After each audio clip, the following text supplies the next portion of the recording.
Bienvenue dans l'esprit de Jung. Il y a des moments où tu t'épuises à essayer, à vouloir plaire, à chercher des réponses, à contrôler ce qui t'échappe. Et plus tu insistes, plus les choses se ferment. Tu as cette sensation que plus tu t'impliques, plus la vie résiste, comme si tout fonctionnait à l'envers.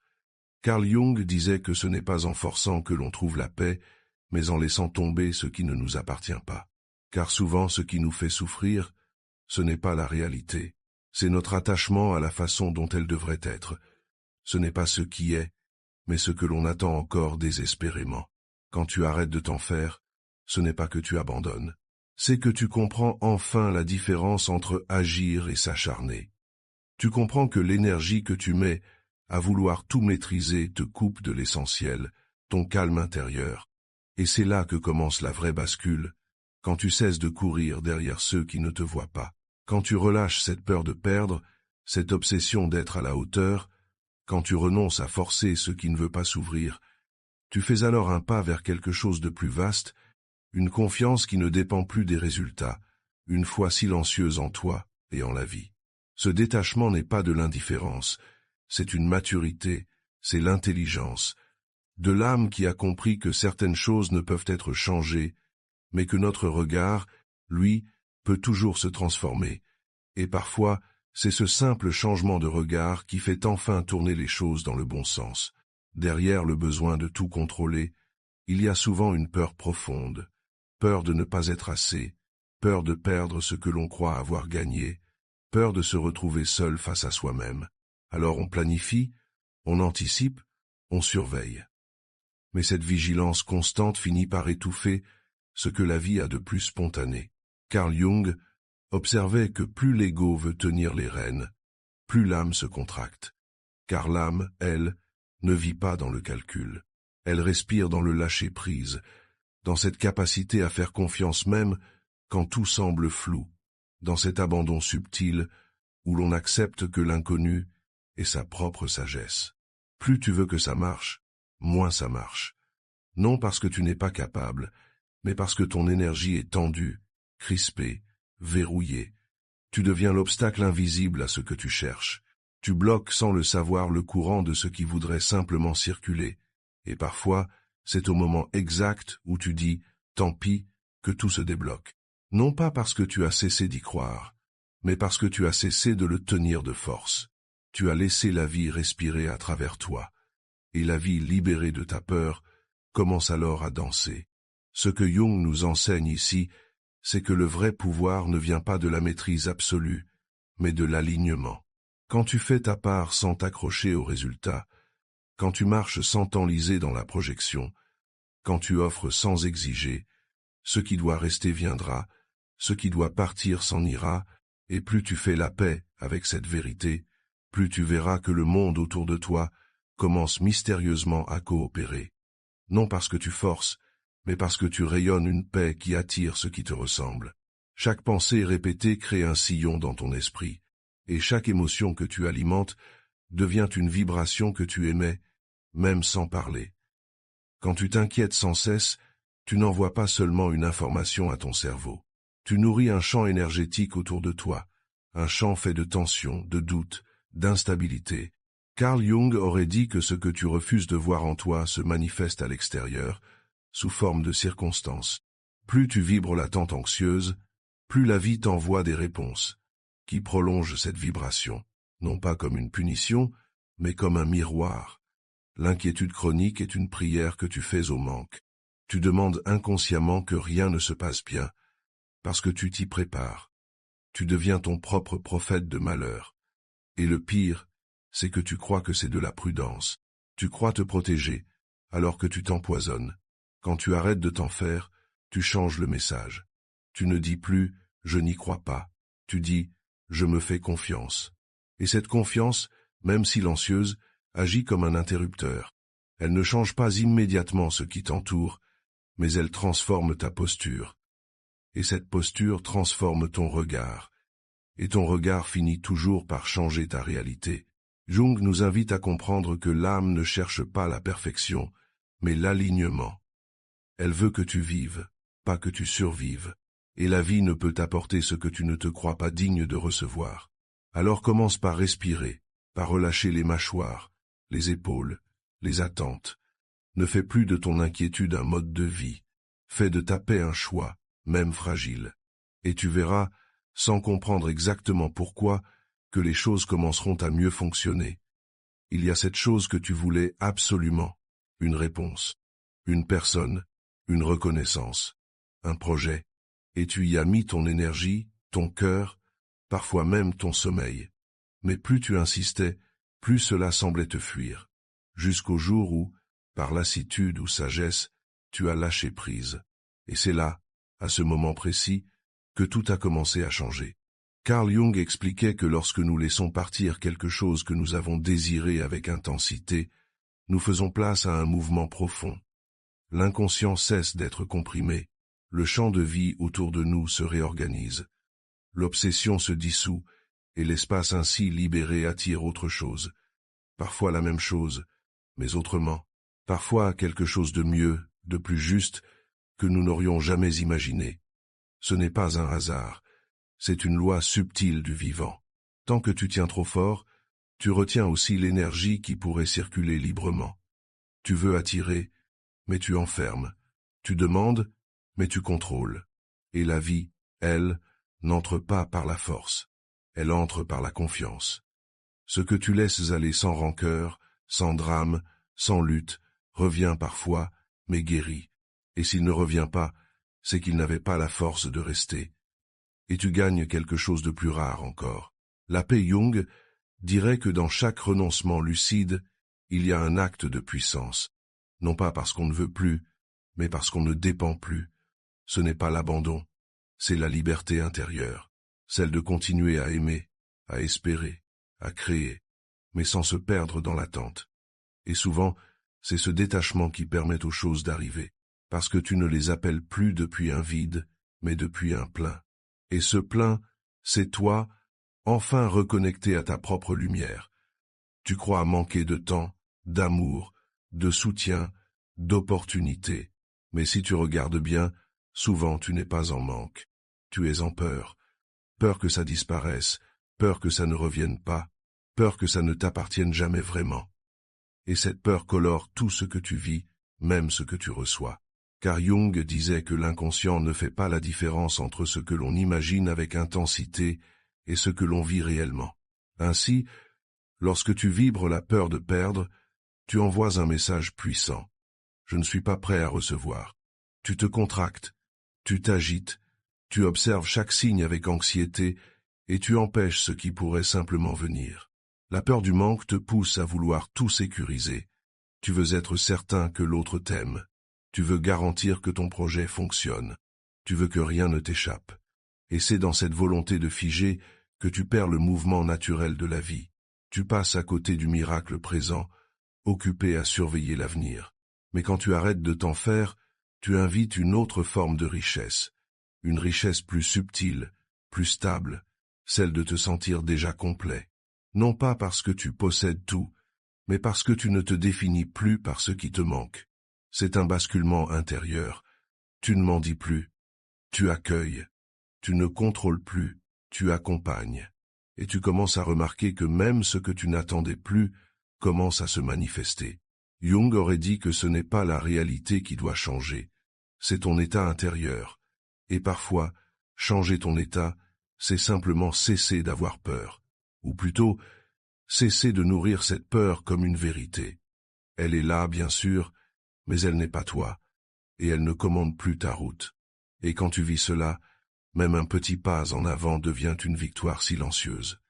Une preuve que tu n'as jamais vraiment manqué de rien, sauf peu, être de confiance en ta propre lumière.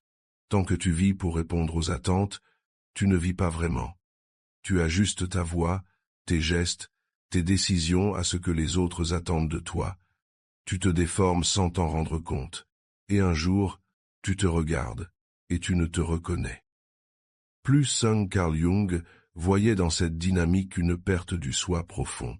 Il disait que l'individuation, ce processus par lequel on devient pleinement soi, passe par une rupture avec le besoin de plaire à tout prix. Non pas pour devenir dur ou distant, mais pour devenir vrai. Car plus tu essaies de te conformer, plus tu t'éloignes de ton centre. Tu entres dans une fatigue invisible, une lassitude de l'âme. Ce n'est pas que les autres t'oppressent. C'est que tu as cessé de t'écouter. Tu veux être aimé, compris, reconnu, et tu oublies que la première personne à t'accorder cela, c'est toi. Arrêter de t'en faire, ce n'est pas devenir insensible. C'est cesser de croire que ton bonheur dépend de la validation extérieure. C'est faire la paix avec le fait que tu ne seras jamais assez pour certains et que ce n'est pas grave, parce que tu ne vis pas pour combler leur manque. Tu vis pour honorer ton chemin. Et quand tu assumes cela, quelque chose de rare se passe. Tu attires des relations plus vraies, des situations plus justes, des réponses plus alignées, parce que tu émets enfin une fréquence qui ne demande rien, mais qui rayonne tout. Ce qui est en paix attire ce qui est en paix. Ce qui est entier appelle ce qui respecte l'intégrité. Ce qui ne se cache plus devient un phare. Et les phares n'ont pas besoin de courir après les bateaux. Ils éclairent.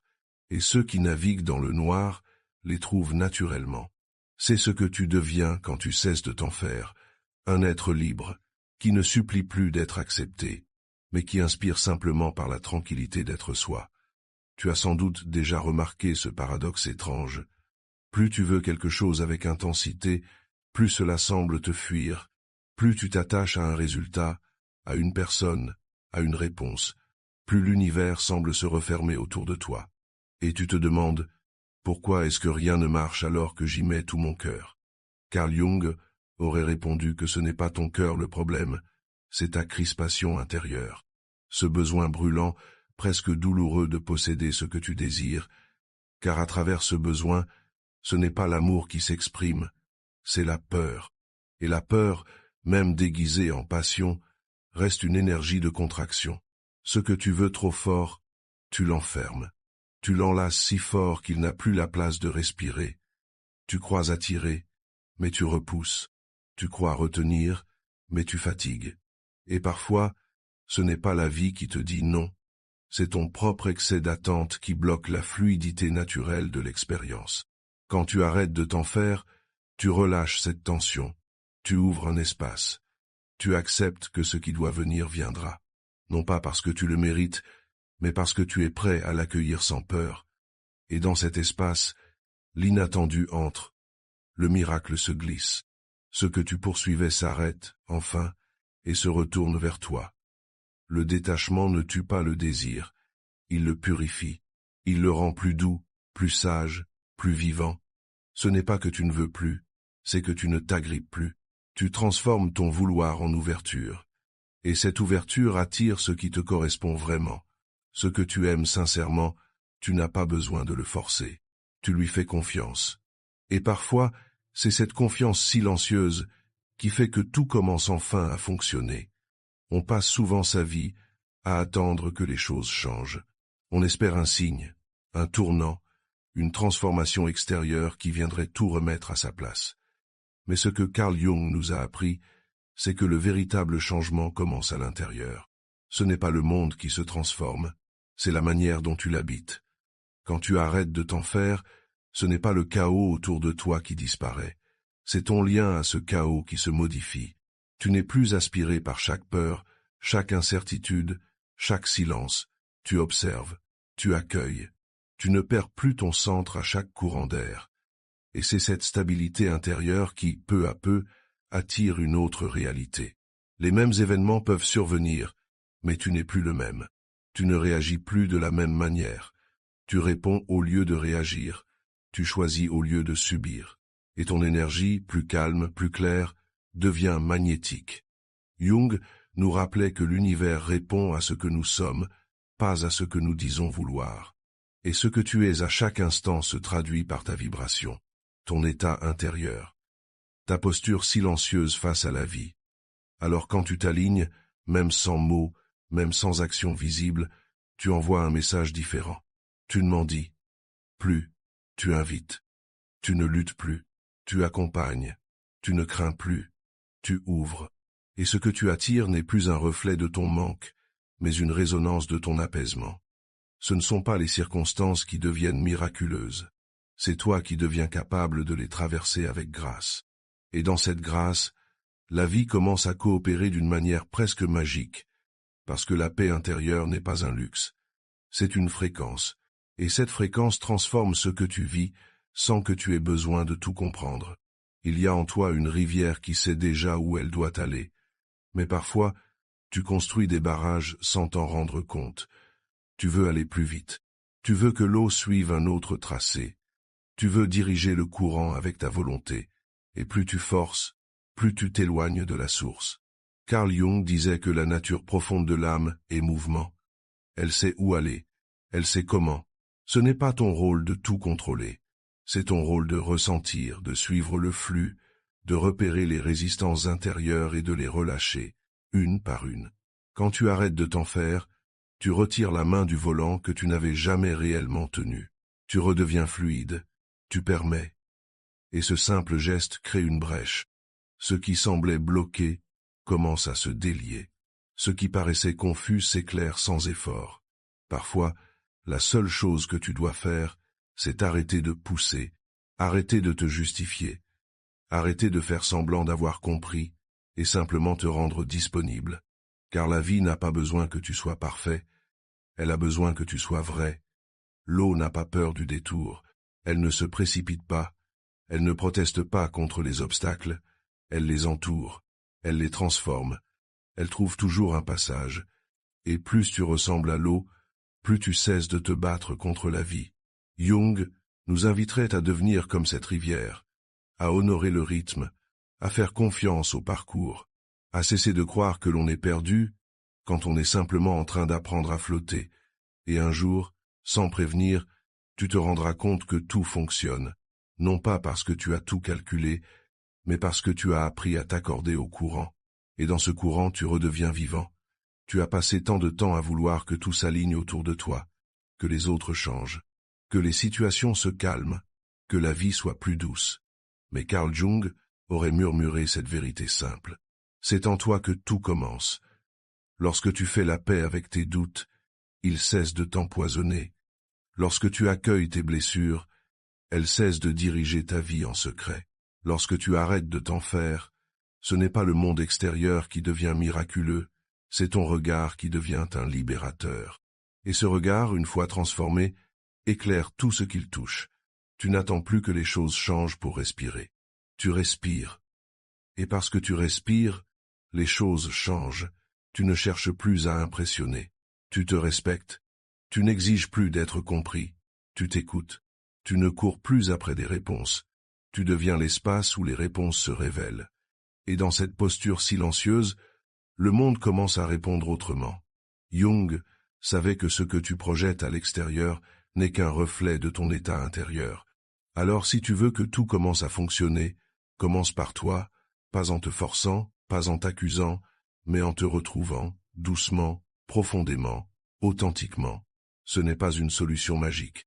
C'est un changement de direction, une renaissance, une décision intime de ne plus être esclave de la peur, du manque, de la tension. C'est choisir d'exister depuis un lieu plus stable, plus vaste, plus vrai. Et depuis ce lieu, tu verras. Ce que tu pensais perdu te retrouve. Ce que tu croyais bloqué se débloque. Ce que tu voulais forcer vient à toi, sans bruit, sans lutte, sans condition. Parce que tu ne l'exiges plus, tu l'incarnes. Et tout commence enfin à fonctionner.